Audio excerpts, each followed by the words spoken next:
Esse vídeo é para você que está se preparando para o vestibular da UEL de 2024.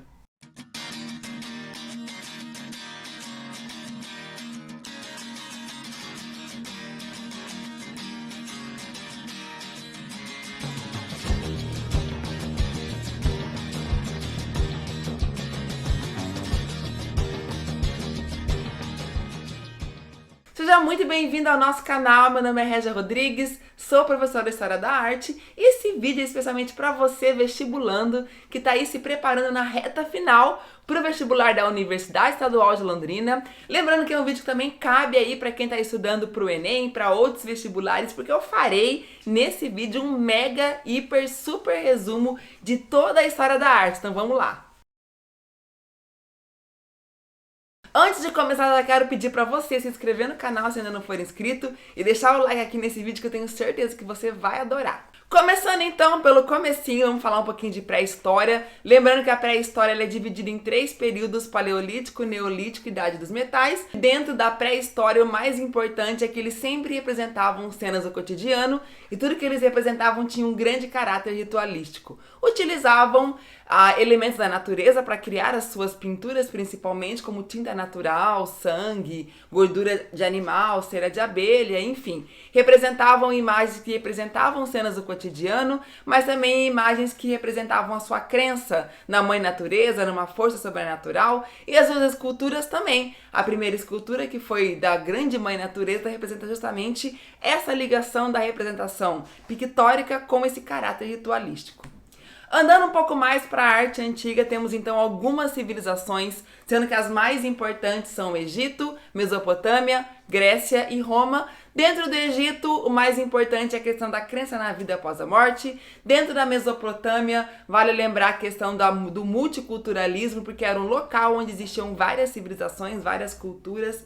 Dentro da Grécia, é importante lembrar o quanto a questão do humanismo foi importante, o ideal de beleza, a questão da mitologia grega foi extremamente fundamental para a construção da cultura e da arte grega. Em Roma, nós temos ali uma clara inspiração da cultura grega, mas também uma inspiração da praticidade deixada como legado pelos etruscos. Então, em Roma, tudo além de ser belo deveria ser funcional.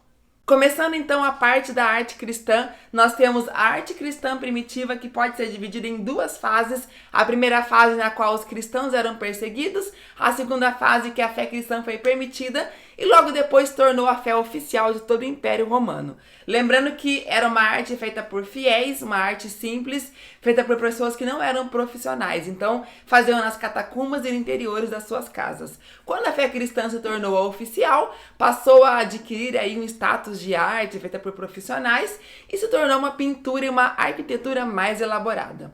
Logo em seguida nós temos a arte bizantina, que recebeu esse nome em homenagem a Bizâncio, que era o nome da capital do Império Romano, que depois se transformou em Constantinopla, mas esse estilo ele engloba ali uma influência oriental e também uma influência da cultura clássica, né? Uma influência da arte romana, e nós temos um caráter religioso muito forte dentro da arte. Nós temos então uma temática religiosa está presente em toda a produção artística desse momento. Lembrando que dentro da arquitetura, a Catedral de Santa Sofia é o principal elemento da arte bizantina. Logo após nós temos a arte românica, que é um estilo que identifica basicamente toda a Idade Média. Nós temos as igrejas que eram chamadas de fortalezas divinas. Nós temos a questão das pessoas morarem muito na zona rural, e aí surge então o papel, a figura dos peregrinos, o caminho de peregrinação. Por isso que a igreja tinha todo esse caráter de proteção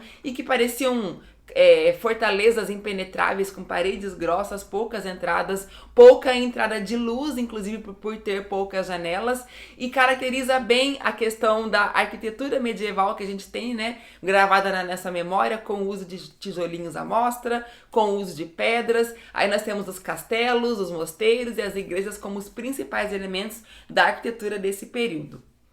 E por último, na Idade Média, o último grande estilo é a arte gótica, extremamente verticalizada, iluminada, colorida por conta dos vitrais, das paredes finas, dos arcos quebrados e toda uma nova visão aí da pintura, tendo a introdução de novos materiais como a tinta a óleo, que na verdade foi ali uma forma de introduzir as técnicas de realismo que seriam mais efetivamente colocadas dentro do Renascimento. E fazendo um link então com o Renascimento, temos uma mudança total de pensamento, uma influência clara da cultura greco-romana, a questão do humanismo, ideal de beleza, valorização do homem. Temos aí uma relação entre religião e ciência um tanto quanto conflituosa. Dentro desse contexto, a Reforma Protestante, que foi extremamente importante. Logo em seguida, temos o Barroco, que foi na verdade uma resposta à Reforma, que foi chamado de Contra-Reforma, na qual a igreja contratou vários artistas para fazer imagens ali de passagens bíblicas, de histórias, de personagens dentro das igrejas, né? E assim demonstrando ou tentando recatolizar os fiéis com muita emoção, dramaticidade, contraste claro e escuro e uma questão de uma poluição visual muito forte. Partindo então para a arte produzida entre os séculos XVIII e século XIX, nós temos o Rococó como resposta ao Barroco, que vem ali para quebrar essa ligação da arte com a religião. Rococó tem um caráter decorativo muito forte, é uma arte que foi feita com uma temática mais voltada a questões mundanas, com um pouco de erotismo, e que traz ali uma nova visão para a produção artística que não tem aquela ligação com a religião que tinha anteriormente. O movimento que veio logo após o Rococó foi o neoclassicismo. Ele tem já um engajamento político, social muito mais forte, com certeza representou as transformações sociais que mais para frente iriam culminar com a Revolução Francesa. O nome neoclassicismo é um resgate à cultura clássica greco-romana, então nós temos obras que lembram posições de esculturas gregas e também a questão do papel da população no engajamento político, que foi assim uma inspiração, né, da antiguidade clássica e que foi ali retomada nesse período como uma grande propaganda ideológica. Como oposição ao neoclassicismo, temos o romantismo, que foi uma expressão muito mais criativa, muito mais livre, buscou realmente uma liberdade dos moldes da arte, da arte neoclássica e da arte da antiguidade clássica, então representa elementos contemporâneos os artistas daquela época, representou as transformações ocasionadas por conta da Revolução Francesa. Tanto o neoclassicismo como o romantismo tinham uma visão idealizada dos fatos e não uma visão real de tudo aquilo que havia acontecido. Então era uma visão mais romantizada. Temos então nesse mesmo período a questão do naturalismo e do realismo, que representaram as transformações ocasionadas por conta da Revolução Industrial. O naturalismo representou o impacto no campo e o realismo representou o impacto na indústria, nas grandes cidades, como tudo aquilo aconteceu, negando o idealismo do neoclassicismo e do romantismo. Então, tanto o naturalismo como o realismo eram obras que representavam a realidade nua e crua. Como consequência de tudo isso, nós temos então o modernismo, que chegou com tudo, revolucionando tanto a temática como as técnicas da arte. Dentro do modernismo nós temos impressionismo, pós-impressionismo, expressionismo, fauvismo, cubismo, dadaísmo, futurismo e surrealismo como os principais movimentos, cada um com suas especificidades, mas cada um trazendo uma visão, uma linguagem, novas técnicas para a arte. Com certeza impulsionariam aí novas transformações que iriam culminar na arte contemporânea e em novas visões da arte em outros países fora a Europa, como que foi o lugar onde surgiu tudo isso.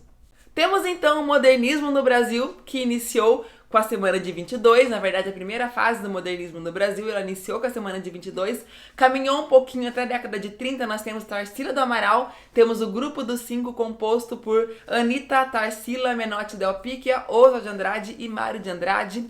Segunda fase, década de 30 e caminhando um pouco mais para frente, nós temos o impacto da crise de 29, que traz para a arte brasileira uma procura por representar temáticas sociais. Nós temos a questão da estratégia associativista com o surgimento de alguns grupos como o SPAM, CAM, Núcleo Bernardelli e Grupo Santa Helena. Lembrando que no Brasil nós temos também marcos importantes como as primeiras bienais, a Bienal de 1951, a Bienal de 1953, que foi tida como a Grande Bienal de Guernica.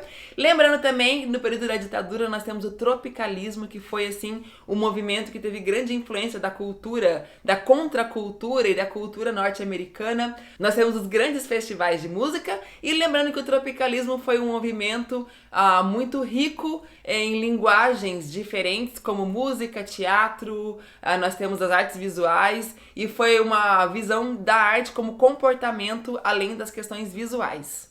E para finalizar com chave de ouro, nós temos a arte contemporânea como uma forma de ver tanto o mercado como a materialidade, a técnica e a questão dos materiais utilizados na arte. Nós temos uma nova forma de interagir a arte com novas tecnologias, a interação da arte com o público e uma forma diferente de se entender a questão da participação do público com todo esse contexto.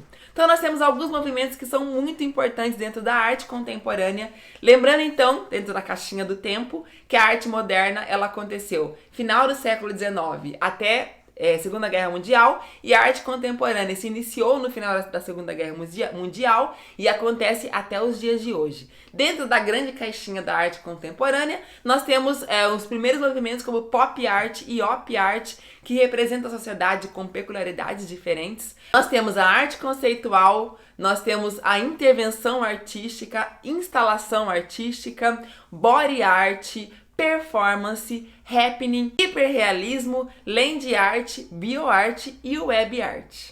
Lembrando que temos vídeos aqui no canal sobre todos esses movimentos artísticos, temos vídeos sobre todos esses períodos históricos muito detalhados, vídeos sobre artistas, vale a pena entrar aqui no canal, procurar as playlists que estão com todos os conteúdos que vocês precisam para se preparar e gabaritar as questões da UEL. Muito bem, espero que você tenha gostado, não se esqueça de se inscrever aqui no canal, deixa o like aqui nesse vídeo e compartilhe nas redes sociais. Grande beijo, fiquem com Deus e até o próximo vídeo.